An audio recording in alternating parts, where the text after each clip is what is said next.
BP Fallon, Yes, sir. the end of January, the centre of Dublin, chatting to you on the occasion of you being in Dublin, an extended foray, quite unusual these days to have you in Dublin for so long. I get to refer to you as BP Fallon, singer and songwriter. If you should so wish, I would be very honoured. And that's the first question. Is that a great thing to hear yourself being referred to as? Well, Donald, I wouldn't say great. I would say makes me not unhappy because it's what I do be doing, as they say. But for all these, doing. But for all these years you've been involved in music in one way or another. Right. And do you feel that now you're getting closer to the heart of music, or is that just me projecting? It's not closer to the heart of it, it's just a different stance in relationship to music, i.e. one is making it. Whereas before, one was doing everything but, basically, running around the hole in the middle without jumping into the bloody thing. Well, you know, as one that can play a note, has never written a song, I guess I have this magical notion of it, like alchemy of a sorts.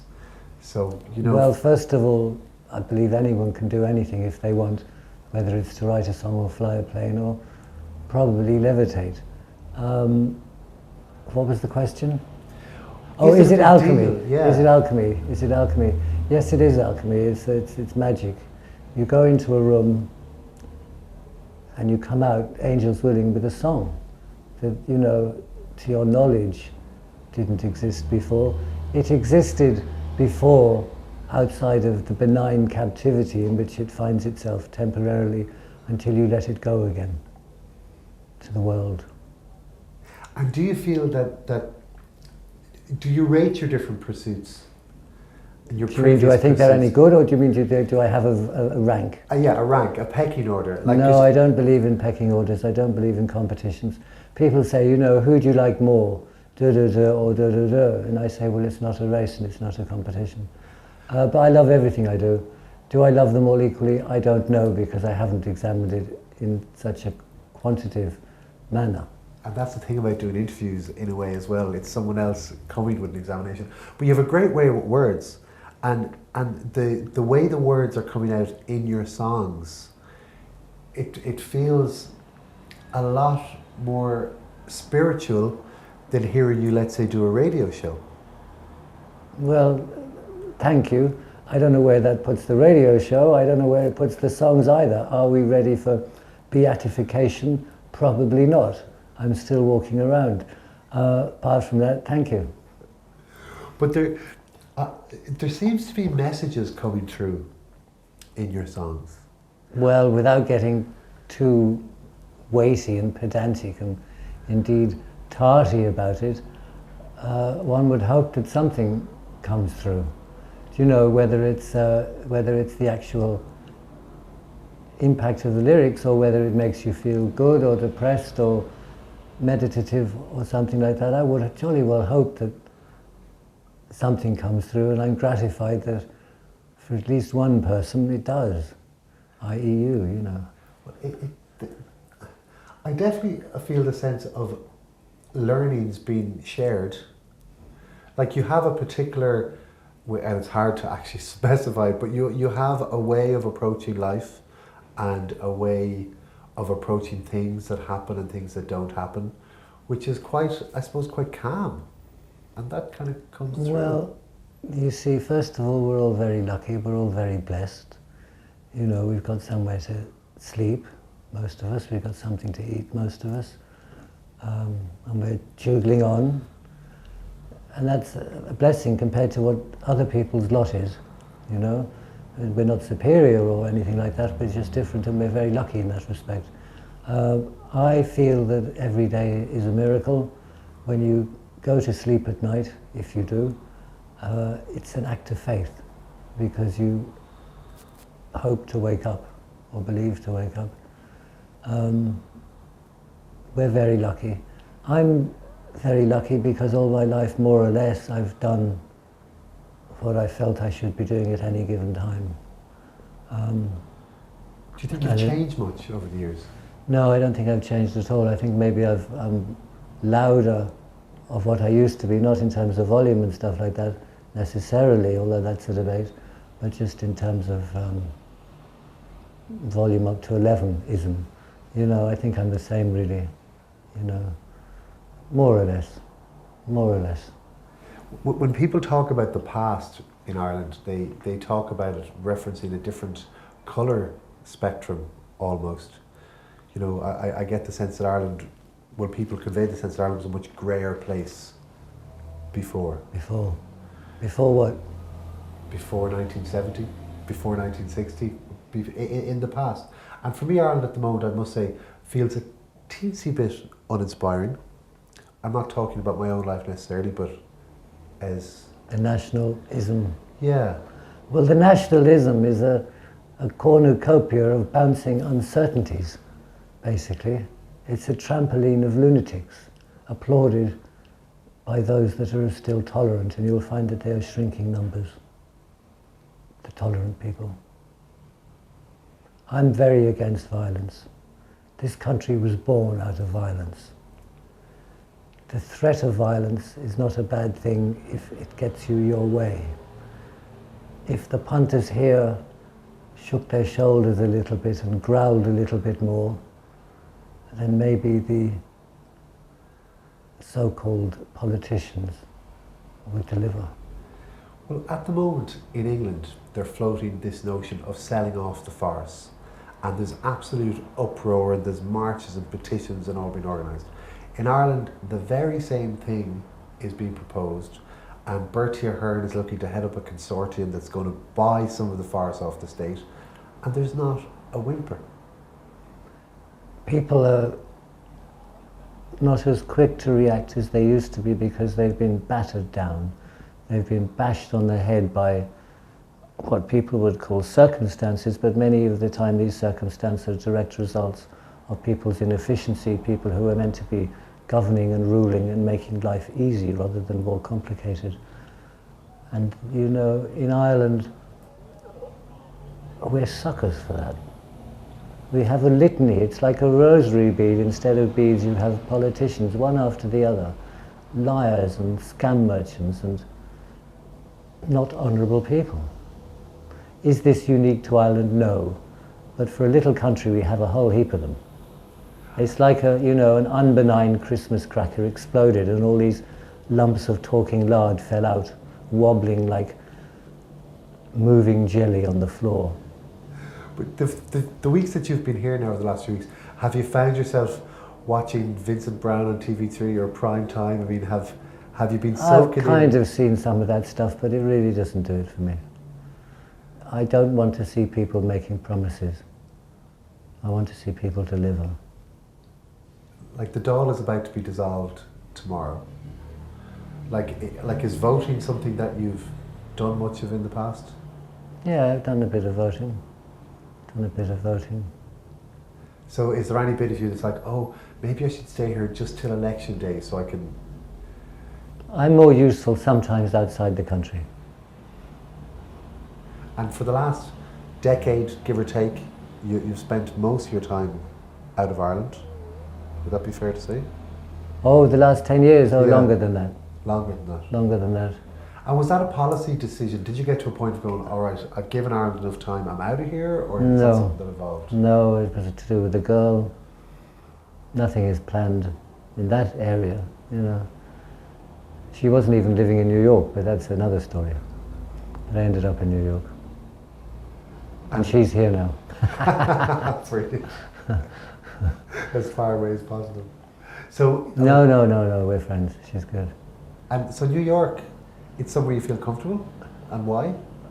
Do I feel comfortable in New York? I feel pretty comfortable in New York. You see, no one goes to New York for the gorgeous weather. No one goes there for the cheap rents. No one goes there for the natural scenery. People go there by and large for a hustle. Now, you know, it might be the chappie from Mexico washing dishes in a burger joint, and you could say, well, that's hardly a hustle. Well, actually it is, because he's getting paid more than if he was back home in Mexico, and he's able to send some money back to the family and so on and so forth, so it is a hustle. And apart from the people who were born in New York, who are probably hustling, Most people are there for a hustle. Now, a hustle is not necessarily a denigrating thing. It's my verbal for saying people are there in order to do something that they may not be able to do elsewhere, or they may not be able to do with as much ease elsewhere. You see, in New York you can reinvent yourself every day if you want. You just walk out the door and someone says, "What are you?" "I'm a sculptor." And then all you have to do is make a few statues. Over here they say, "Oh no, you're not. I know you. You live around the corner. You work in the milk shop, don't you?" You know. So therefore, would B.P. Fallon, the singer and songwriter, have emerged if you weren't living in New York? I don't know. It's all a hypothesis, you know. I mean, the catalyst of all of this was Jack White, you know, famously coming up to me and saying, "Would you like to come down to Nashville and make a record for my record label, Third Man Records and iTunes?" And me saying yes. Would that have happened, me walking down Grafton Street? Maybe. Maybe. Had you met him before this? Only very peripherally. We'd sort of bounced into each other's areas when the White Stripes played here, supported by the New York Dolls and Peaches. And I was doing a Death Disco after show with Shane MacGowan. And we met very, very briefly that time. Not really, no. And what do you think possessed him to want to record with you? And had you thought about making records before he said that to you? I must have subliminally thought about it. But it certainly wasn't on the top of the page, make a record by Tuesday. Why did he ask me? I mean, you'd have to ask him. You haven't asked him? I did ask him, actually.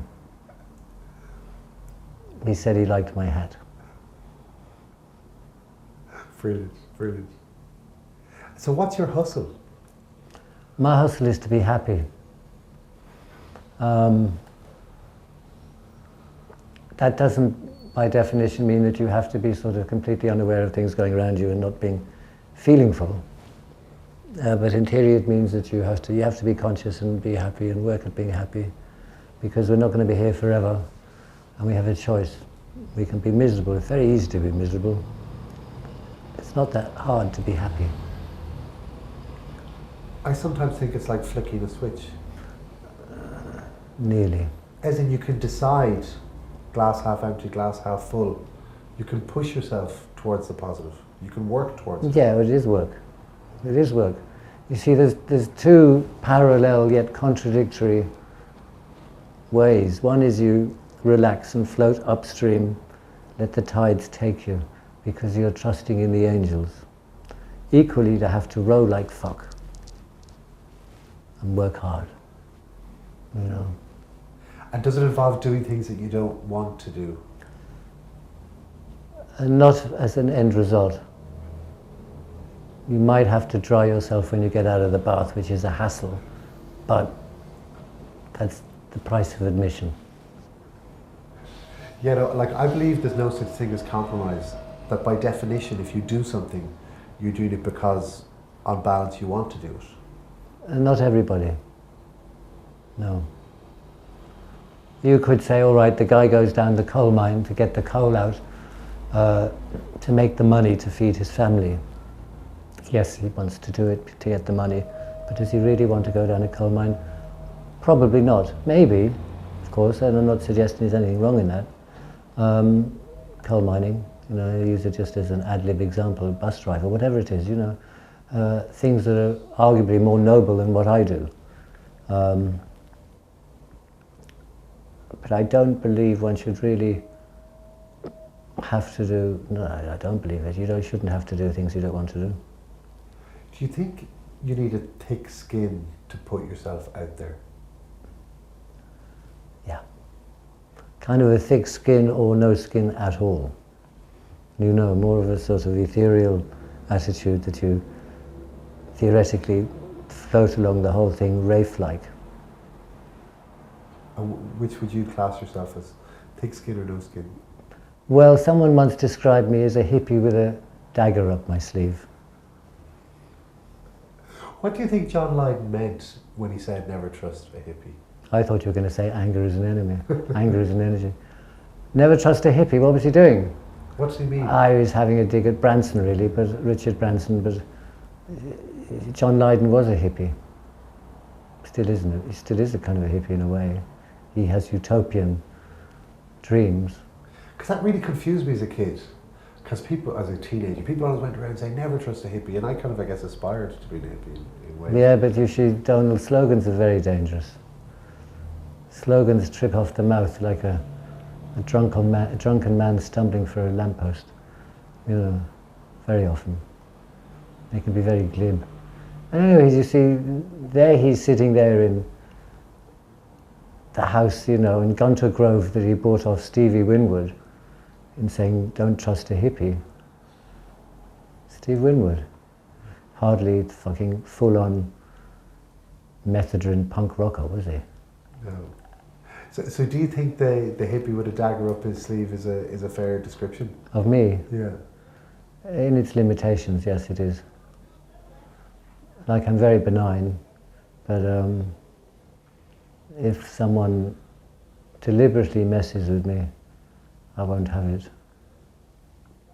So yeah, there's a line, and if people cross it, then a different way of engaging comes into being. Well, then I become different. Well, I don't become different, I just... snarl or whatever is necessary. Snarl. But back to the whole idea of no neck, thick neck, thin neck. The whole notion of trying to do things, trying to make things happen. There's a great rate of attrition. Of what? Attrition. For every 10 things you want to try and make happen, or every 100, how many of them are actually going to happen? All of them. Oh, that's a good score rate. Well, you see, the thing is your dreams and your aspirations have to be beyond apparent reality, because otherwise they aren't dreams and aspirations, right? Now you could say, good Lord, he's saying that every apple in the orchard is pluckable. Maybe a slight exaggeration, you know, but I get a lot of moose, you know. Yeah, I've always believed that you have to aim high in terms of aspirations and dreams, but then as part of reality you have to accept that you're not necessarily going to reach all the way, and that is part of the flotsam. Well, yes, there's a very beautiful prayer, isn't there? What is it? Lord, help me to say thank you for what I've got and accept what I'm not going to get. Which is the prayer as far as I'm concerned. Well, it's a prayer. It's the one that I place, it's the only one that I really place a lot of store in. The Alcoholics Prayer. I don't know, I have a four-letter prayer. H-E-L-P. You use a lot of religious words and imagery. Like, is that just because the words are so powerful they're hard not to use, or do you feel connected? I've never thought about that. I've never not conscious of that. I don't know if spiritual might be a better word, but then that's, of course, sounds like, who the hell does he think he is? Bishop Fallon, farther out, you know. I'm not conscious of that. I'm not really conscious of it at all. See, I don't think really there's that much separation between what is this world, or how we view it, and the next one. Of course, there's a difference. One is we're alive, and the other one is we're dead. But I don't see segregation. Well, without trying to paint you into a corner, does that mean you believe in an afterlife as such, or? I'm having it now. Brilliant. That's a great way to look at it. So when was the before life, if this is the afterlife? Oh, thousands of years ago, Donald. The question, I mentioned it to you a few weeks ago, and I may as well hit it straight away, is that, you know, what do you believe happens to us after we die, and how does that influence how you live your life? Well, you see, what happens to us after we die shouldn't actually change how we live our lives. It shouldn't be like, oh my God, if I don't do such and such, I am going to hell or something, you know. Or I might be, you know, stuck in hell with Hitler for the rest of my life or something. Oh God, I'd better not rob the bank. That's not really a moral guide. That's called terror. You know, and we shouldn't be taught through fear or negativity. We should, you know, the Ten Commandments is thou shalt not. and it's not a bad way.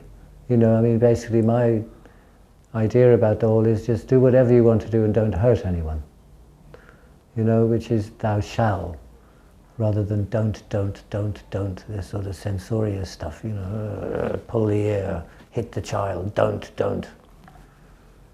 But we should want to do these things because we want to do them, not because we're scared of eternal damnation or that we're so magnetized by the idea of hanging out with Mark Bolan and Elvis.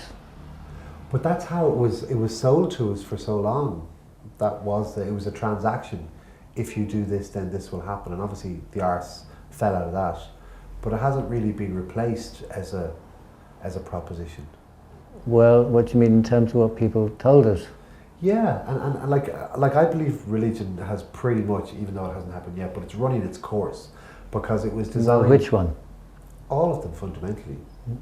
They will run aground in time. Religion. If you want to define it as a sort of a manner in which you live your life. No, I mean more like organised religion in terms of something that's sold to us or presented to us. And you know the main. I know, but there isn't as great. You're right. There isn't as great a. You know, the supermarket has shrunk. The churches are empty, by and large, the Catholic ones. You know, does that mean that the religion itself is any less? No. It means that what's happening at the moment is that people are reacting to what the messengers of the religion, the example they've given, which in many cases, as we know, is more than fallible, very destructive. And so people have said, well, we've had enough. And it's very understandable they should say that. But they mustn't judge the whole thing by, you know, the orchards still exist even though there's some rotting apples. Absolutely, but the religions that were sold to us were dreamed up in different times. They didn't move with the times, but obviously people have a need for that space to be filled. And I just keep wondering when the new take on things is going to be taken down off the shelf and presented to people. Well, that's up to us all individually. Are we going to wait for someone in a pulpit to tell us what to do? No. We are our own pulpit, we are our own church, we are our own sacrament, walking along. We just listen. You don't need someone else to tell you because we know all of this. It's not revelationary. It's not a big flash on the road to Damascus or Cavan. But sometimes, I won't even say sometimes, a lot of the time, people need to have things spelled out for them. And that's not just related to spiritual matters. Whatever it is, whether it's what type of music you should consume, or what movie you should watch, or what brand of beans you should eat. Like people are used in this point in our evolution, they're used to just being presented with options all the time. But just because you can turn on the television and see a TV program, does that mean you should be entitled to press a button and have all the answers fall onto your lap? Sometimes you have to figure it out individually. Because the thing is however much as a mass we're told something, it's up to us individually to then cogitate, expensive word, and then come to our own conclusions with the benefit of the information we have. We either bring it on board or we disregard it, or we take some of it and we throw the rest away. You know, to have a big loud voice addressing all of us and saying, well, all right then, it was a bit of a mess so far, but I'll tell you what, this is what we're going to do, right? We've kind of figuring that ourselves as we go along without it being some big placard.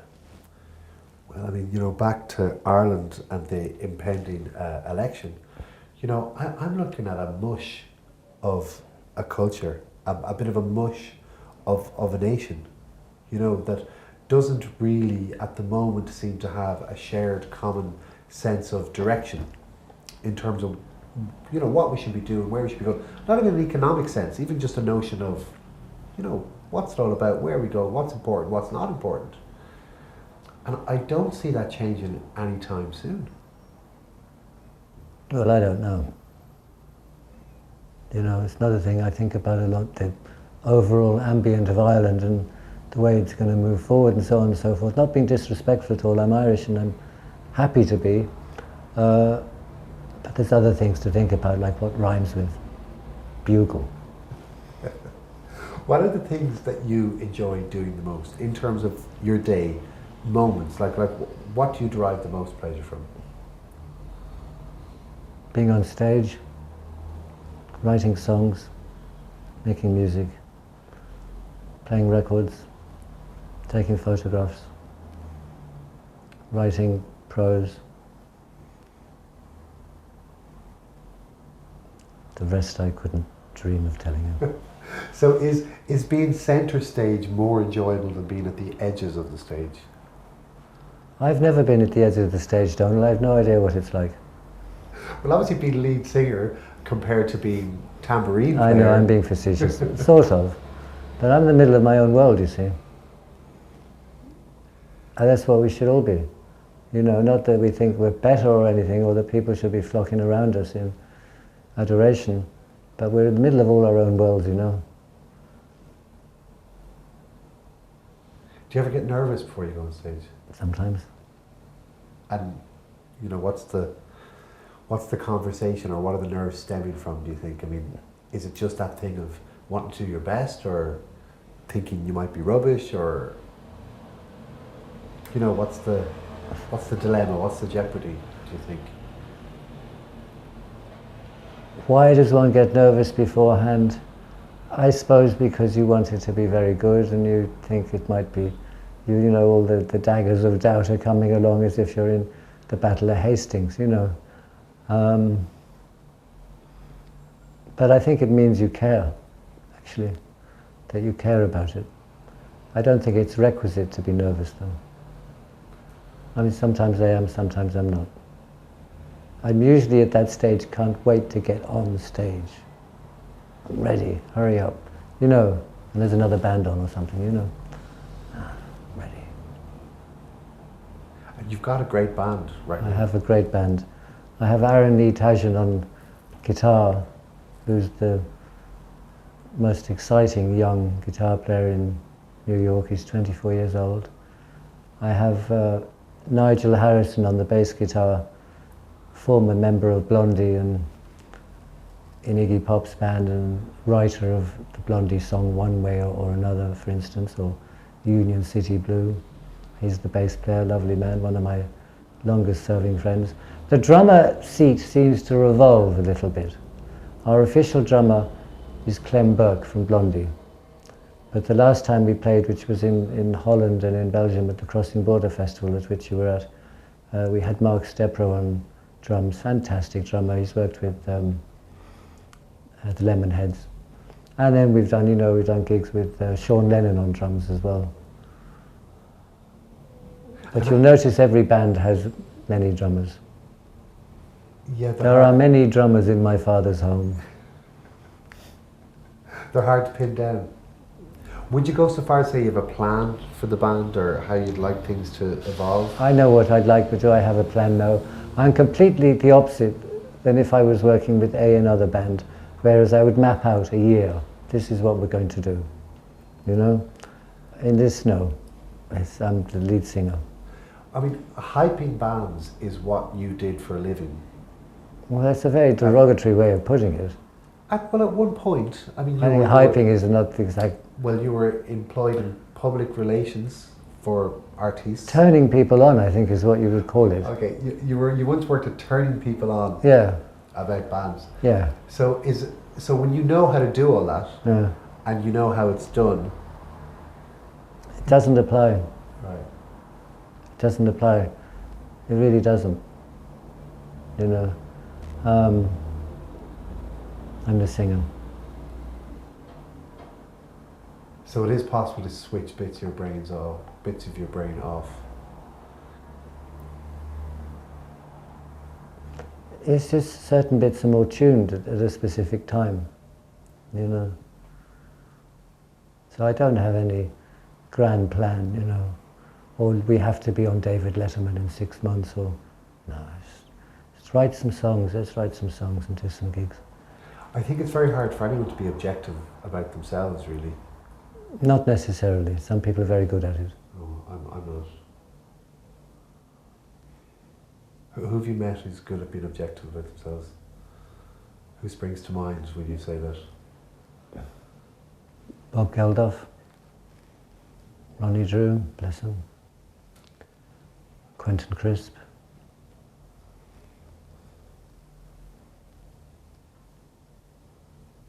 Not many.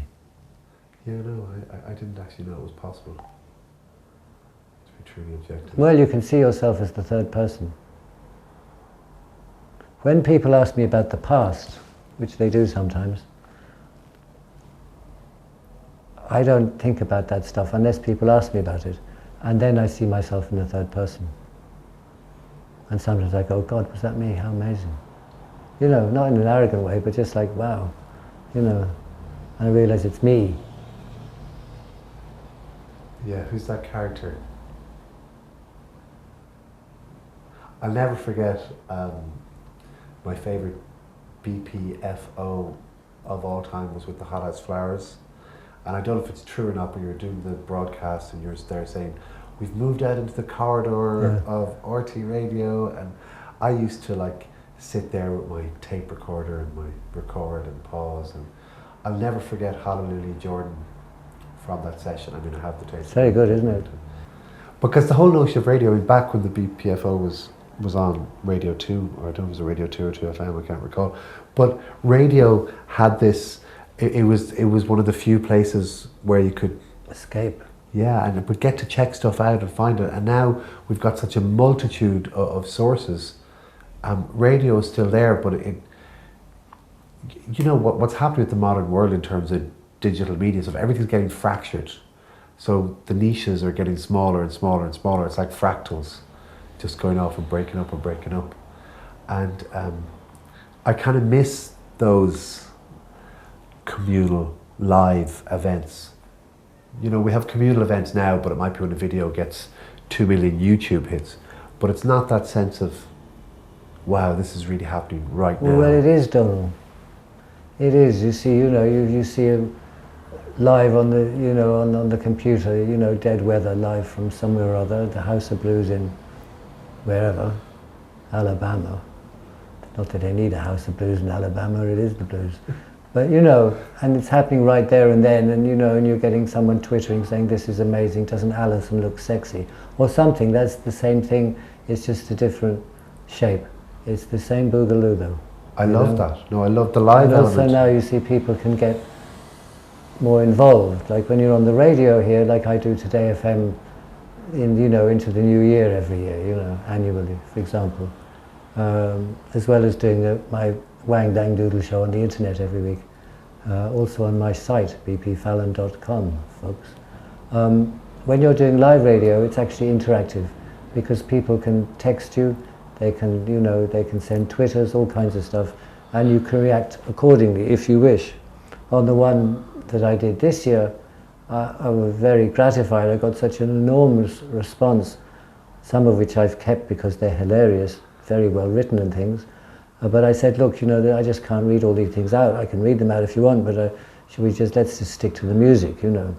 And that's what we did, rather than saying, well, thank you, Mary and John, who are now travelling to Cork to see Michael, etc., you know.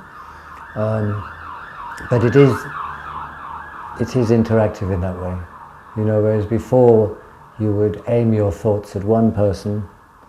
I would picture this one person in Kerry, and I'd talk to them. Now it's the same, except that one person in Kerry can send you a text and say, you know, this is rubbish, what are you doing? I mean, back in the day, I mean, people still had telephones. I suppose they could have called you during shows or do that. Yeah, if you had a PA there to answer the phone and all of that stuff, you know. I'm a one-man geezer. You like being able to do all the different bits? No, I just do what I do, and if I can't do the other things, they can't be done in that context, you know what I mean? Just play records.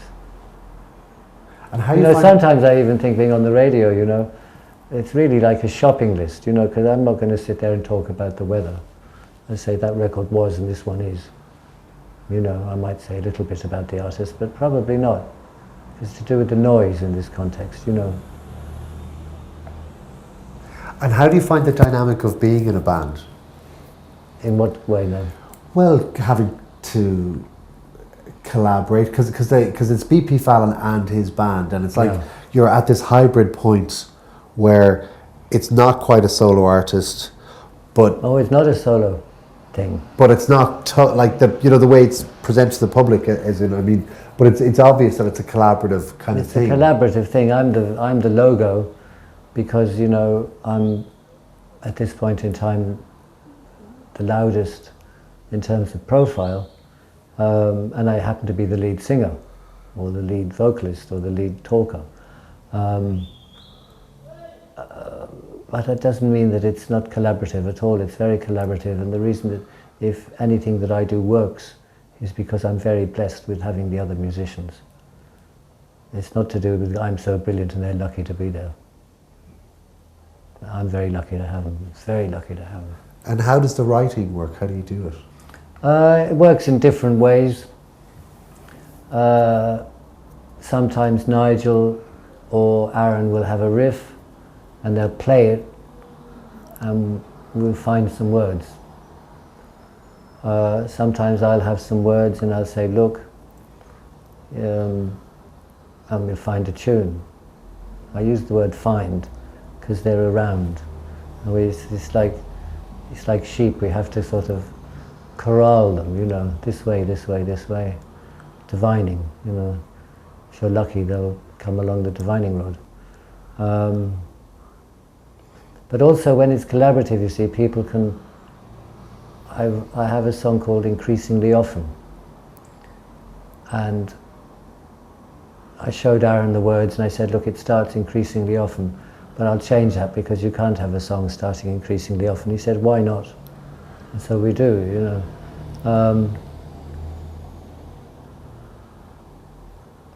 whereas if I'd done it on my own, I probably would have crossed off increasingly often.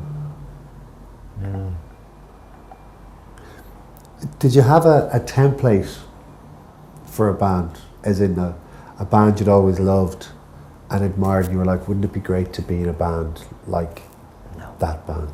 No. The last thing from my mind. I haven't thought about it till now. The template is this band. An amazing guitar player, an amazing bass player, an amazing drummer, and a dodgy singer. Some old lunatic with a hat there, You have an amazing dynamic because the four-piece band isn't that unusual as a dynamic, as a setup. And it's quite difficult in this day and age to come up with a new twist. Well, I know we're different, you see. Now, there are lots of reasons for this. But the fact that we're different is an asset. It helps. Most bands are boring. I said this before, there's no point in being in a good band. Completely waste of time. The band either has to be really, really, really good or incredibly bad to be memorable. Otherwise it's in one ear, out the other. I would like to think we're not the incredibly bad one. But that's worse than people thinking we're all right. And what is it about it? I mean, better than thinking we're all right. What is it that's different about you? Well, because I'm not meant to be the LV. I'm, as you might have noticed, I'm not 17 and a half, not chronologically. I'm meant to be there with my slippers on and a cup of cocoa, looking out at the sunset, saying, haven't I had a fantastic life? And instead of when most people are thinking about retirement, I'm just starting. I'm only just kicking off. The rest has been sort of foreplay, really. Some sort of long-winded and very magical meander. Absolutely, and you get to go straight in at a certain point in that I guess people might take you seriously because of that. Well, they're going, he's not some guy who's doing this because he can't think of anything else to do. He must be doing it because he wants to. Vis-a-vis a 22-year-old who's one of... for me, a lot of bands have become... it's like there's a production line somewhere, and as more years go by, the more that becomes apparent.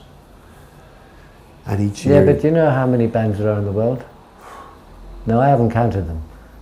I wouldn't know how to. You know, but there must be hundreds of thousands. And talking about rock and roll bands, right? At one point, there was 25 or something. Wow. You know, in the 50s, there was, you know, 20 maybe. You could name them. That was all, you know, that was it. Now there's trillions. And so it's wonderful that there are so many people making music. Of course it is. But somewhere along the way, people have forgotten that it needs to be full on and hard on. Do you think all this thing about it being easier to make music in terms of recording it, do you see that as a democratization of music in any way? No more than, you know, guys in the 50s with good sideboards shouting and shrieking doing rockabilly. You know, people, you know, the same way as punk rock. People would say, well, you know, they don't really have much skill, but they've got a lot of passion, you know. So does it democratize it? Yes, it does, but does it make it in itself better? No. Because what it does is it allows people to do stuff who wouldn't do it otherwise, who become very good. Also, it allows a lot of people to plough out a lot of shite. Yeah, I mean, the barriers to entry have come way down. It's far easier to do it and get into it. And I think the superstars that exist today, I don't see them being replaced. Well, who's superstars today? Superstars in a global sense, I mean, your U2s jump out as an example. Beyonce, I guess, I don't know. I'm not... What's her name from South America? Shakira. You know, people who are known pretty much all over the world can tour and fill massive arenas. Like, as each year passes, I think there's going to be less and less acts that will get to that stage, because it doesn't really work that way anymore. It's not all focused, all the attention isn't focused on the small few. How does it work? Well, the hype machine has got a smaller and smaller audience. Like the major labels share... Smaller audience? In terms of bigger audience? No, in terms of percentage of the overall share of the music industry, it's actually going down. Like the major... No, everyone in the world is a potential audience for the arts. Film, music, pictures, whatever. It's bigger than ever because the reach of the internet goes where the sun don't shine. But it's become so fractured, and there's so many different things going on. I know, but all those fractures are the same thing, and if you stick them all together, it's huge. It's pebbles on a beach. But for one act... You could say, God, there's a lot of pebbles. For one act to get the attention of all the pebbles, it's always been like that. But you say in the 50s... It's always been like that. You know, no good getting played on Radio Luxembourg if you weren't getting played on the BBC as well, at the same time, etc. So, less jigsaw bits then, but the same jigsaw. Yeah, I mean, you look at the top 100 illegally downloaded tracks. Kanye West is number one today. You don't get to number one of illegal downloads without... Illegal or legal? Illegal. Right. You don't get to number one of illegal without having a huge amount of traction everywhere else. Yeah, but you see, you're mentioning someone who's very talented. Kanye West is very talented.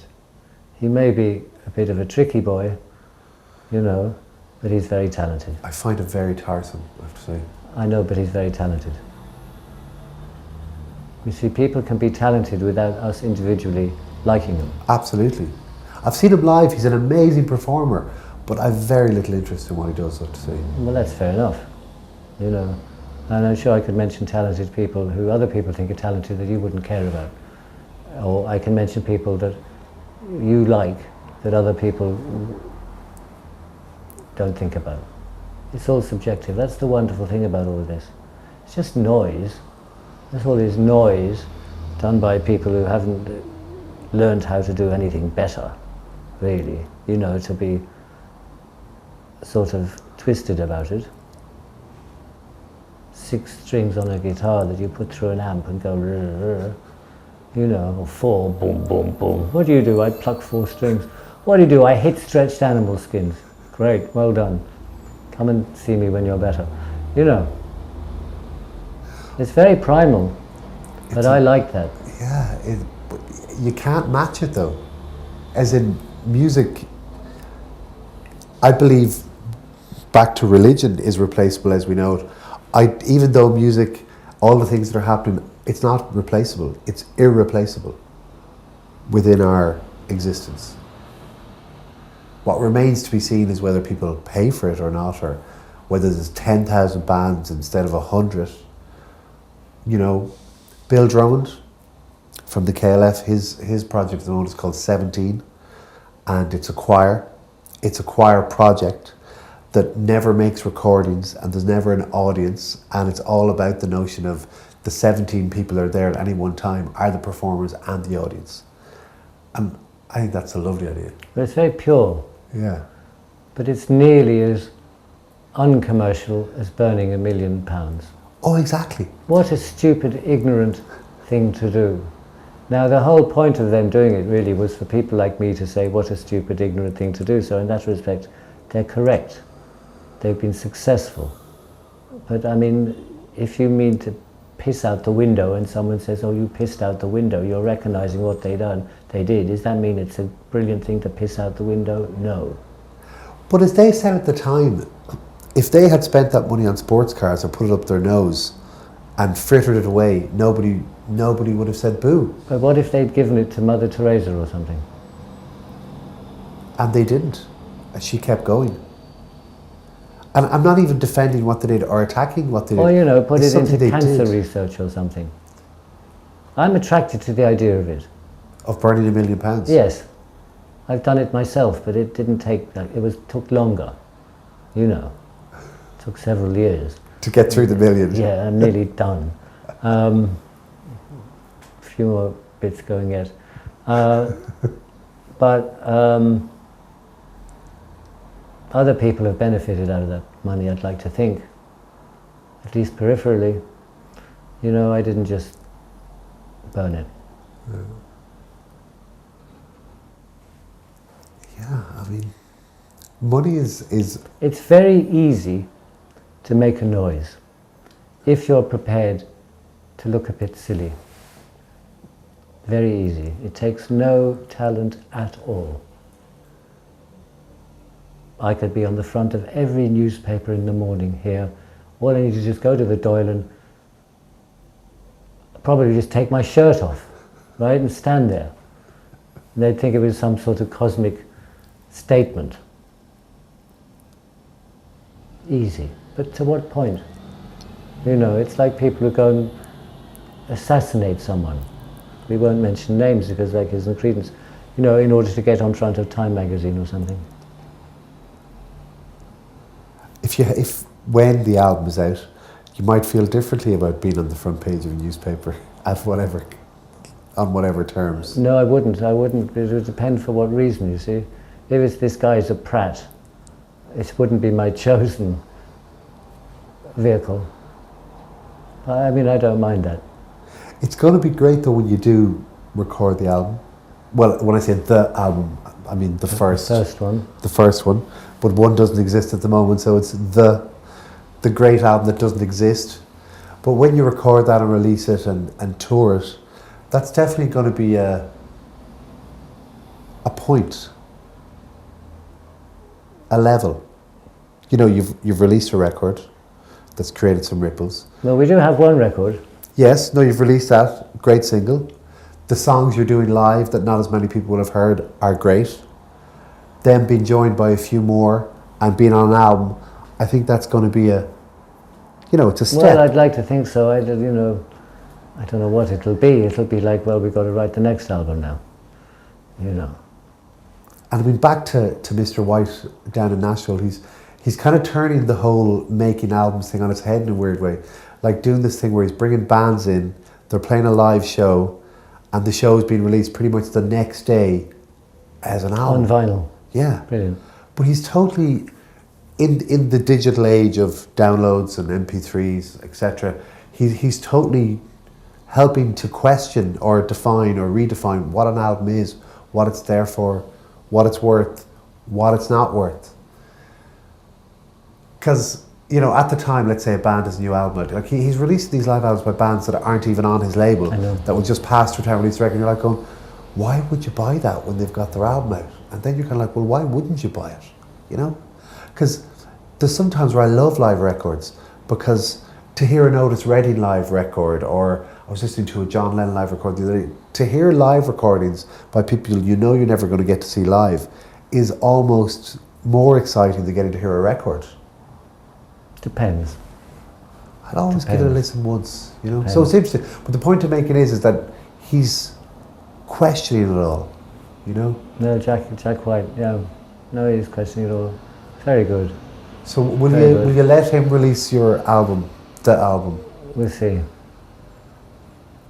I mean, let him. It's as if, you know, I'll be honoured, you know, to anything. But no, we'll see. We'll see. Are you inundated with offers? How does that work these days? Oh, you get some very silly ones. Yeah. Very silly ones. But people have started. I don't even know how it works anymore, because in the old days there were A&R people from X amount of major labels. It still works. It's the same sort of thing. All right. Except people want 360 deals and that, you know. Which means that they have everything. But you see, if I want to sell my T-shirts, then if I want, I'll sign to a T-shirt company. You know, I don't go to the cinema to go ice skating. You know, if I want to go ice skating, I'll go to the ice rink. I'm not going to sign a record deal to sell my T-shirts, or to give the record company some of the money from their gigs. If they can't make money out of me by being a record company, well, why do I want to sign them to them as a record company? Now, if, you know, they will turn around and say, oh, well, we're not only a record company, you know, we have a T-shirt division and we have a da-da-da-da-da-da. But also the arse has fallen out of record sales, so they're scrambling to pay their wages. Oh, any way they can get the money. But see, how it works is this, or the traditional way. Record company X comes to you, wants you, give you a pile of money, supposedly as an advance, but really it's to make the first album. You make the album. If you make any money at it, you give the record company back the money that they lent you. Ah, so far so good. But unlike if you went to the bank and said, I need some money, and you gave them, you know, the documents of your house as collateral, and then when you paid the bank the money back, they give you your deeds back of your house and you own your house again. In the groovy world of the record industry, you pay the money back and they keep the house. They keep the master tapes. They own the copyright for them, even though you've paid for them. But that's evolving slightly in that you can, there's ways around that. You can do everything, you know, I mean, anyone who has any sense, the tapes revert. It means they come back to you after an interval. Designated time. And when do you hope to have an album ready? I don't know. None of this has been time conscious. I mean, it's taken 400 years already, you know. So we'll see. When it's there, it's there. You know, I don't know. I really don't know. I mean, I could throw out all sort of figures at you, but they're just stilts. Well, I look forward to it. Thank you. And so do I. And I look forward to getting humbly, forgive me. Seeing you and the band in concert again. Thank you. It was a great experience. And the great thing about things now is if people want to know more, all they have to do is follow the links that'll be beside the screen here, and they'll find other bits. Am I allowed to tell our viewers that you were the gentleman who made some of those films from crossing border? All I did was take out an iPhone and hold it still pretty much. So very good iPhoning, mister. Thank you. No Thank you very much, DS. Thank you very much, BP. Bernard Patrick? Bernard Patrick, John O'Brien, Fallon. Thank you very much. Good morning. Cheers, BP.